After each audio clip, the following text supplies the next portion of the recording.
After their marriage, all the villagers laughed at them, especially the ladies whom the groom had asked out before. Their marriage became a thing of mockery. Let me tell you how it all began. Now, once upon a time, in a local settlement called Ochanga, a local village deep in the heart of an abandoned environment, there lived a man called Metu. He was a simple farmer who planted crops and cleared people's farms to survive.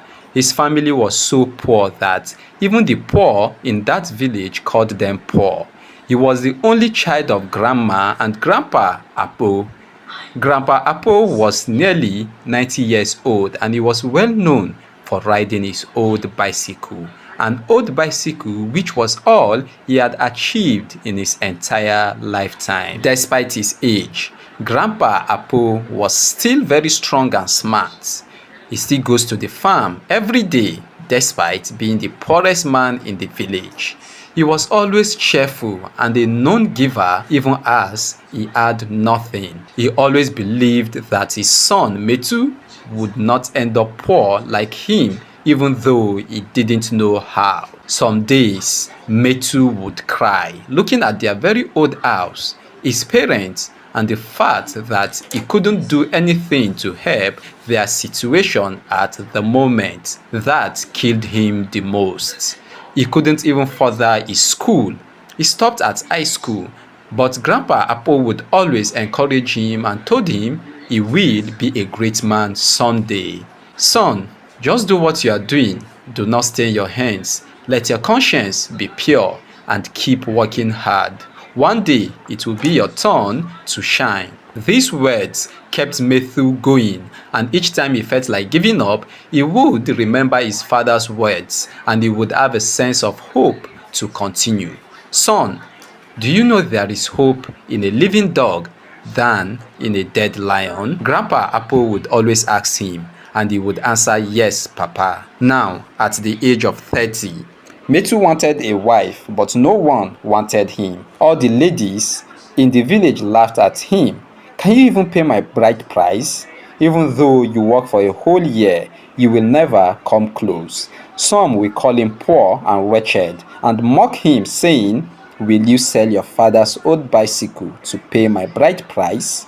He couldn't have a spouse because no one wanted to date him. But then, a day came. While returning from the farm, he met Mama, a very beautiful woman from the outskirts of Ochanga. She was an orphan. She had no friends nor siblings. She was the only child of her parents. She had nothing but an old sewing machine that she had inherited from her late mother. With the machine, she amends people's clothes to survive and also feed. Although Metu was from a poor home, Mama's case was way worse. They quickly became friends as they both have been isolated for so long. Finally, seeing someone they could talk to was a relief. So Metu quickly asked Mama to marry him.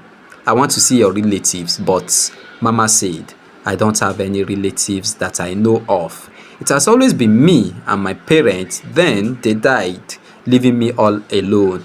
But I have an elderly couple who live close to my house. They are like my parents. They have really been encouraging. I will talk to them to stand in as my parents. Oh, that's fine, Metu responded happily. So they did a very low-key, poor traditional marriage and all the villagers laughed at them to scorn. Especially the ladies the groom had once asked out. Their marriage became a thing of mockery. People always said they can only marry each other. They are perfect. Poverty plus poverty equals abject poverty. They would laugh at them.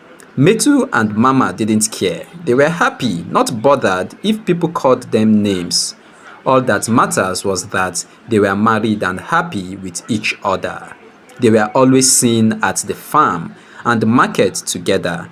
Some elderly villagers admired their love, but those young women kept humiliating and mocking them. One sunny day, Metu was busy within his farm as usual. He was working very hard when he encountered a strong little tree with very deep roots, deeper than he had imagined. He tried to pull the tree out while weeding, but he couldn't. so he decided to dig around the roots. He dug and dug, but it seemed the root was even more deeper than usual. He was tired, but something inside kept asking him to dig further. Metu kept on digging all through the evening, abandoning his initial weeding plan. After a longer while of aimlessly digging, Metu saw something shining from the depths of the roots, so he curiously kept digging with a newfound energy, and alas, found a big shiny diamond.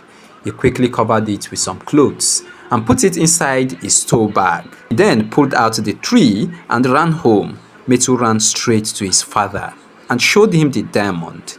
His father's eyes widened in shock and happiness. "Son, do you know what this is?" "It's a diamond," Grandpa Apo told Metu, advising him not to tell anyone. "Let it remain within the walls of this house. This is a fortune if we sell it," Grandpa Apo said. Metu didn't really know the worth of the diamond, but Grandpa Apo knew. "Very early tomorrow morning, we are going to the city to see my old friend, Mr. Thomas, who is a goldsmith. He will help us check if this is a real diamond or not. Thomas is a good friend. He's so good he won't cheat us," Grandpa Apo said to his son.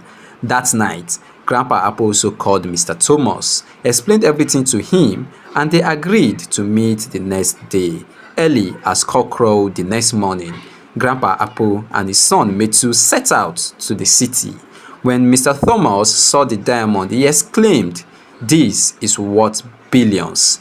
They all screamed in excitement, and Mr. Thomas said, "I know a very rich man who is into the trade of golds, diamonds, and every other precious stones. He will buy this for a rich price." That night, Mr. Thomas hosted Grandpa Apo and Metu in his house, discussing and making business plans all through the night. They couldn't sleep because of over-excitement. The next day, they went to the rich trader's house, and the man was so happy to see such diamond. It was one of the rare 7 diamonds all scattered in the world. He bought the diamond quickly and paid them even more than they had expected. Metu and his father, Grandpa Apo, became billionaires in one day, and Mr. Thomas assisted them in setting up more flourishing businesses and a very beautiful mansion in the city. Metu also went back to the village in his normal old raggy clothes so he could bring his wife and mother back to the city. Mama was sent to a big fashion school in another city where she graduated as the best student after just a year and a half. She started her own fashion house where many apprentices far and near, even from their own village or Changa, came to learn from her.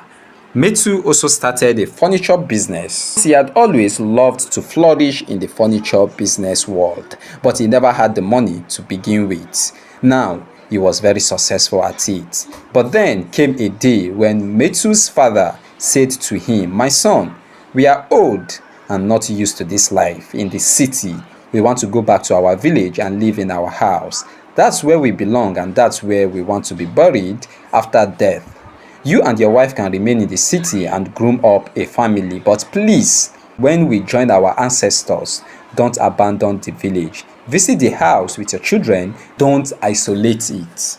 Metu, in his thoughtful senses, agreed with his father, but then requested for 3 months to restructure, transform, and reform the house into a beautiful building because he cannot let his father and mother go back to the house the way it has always been.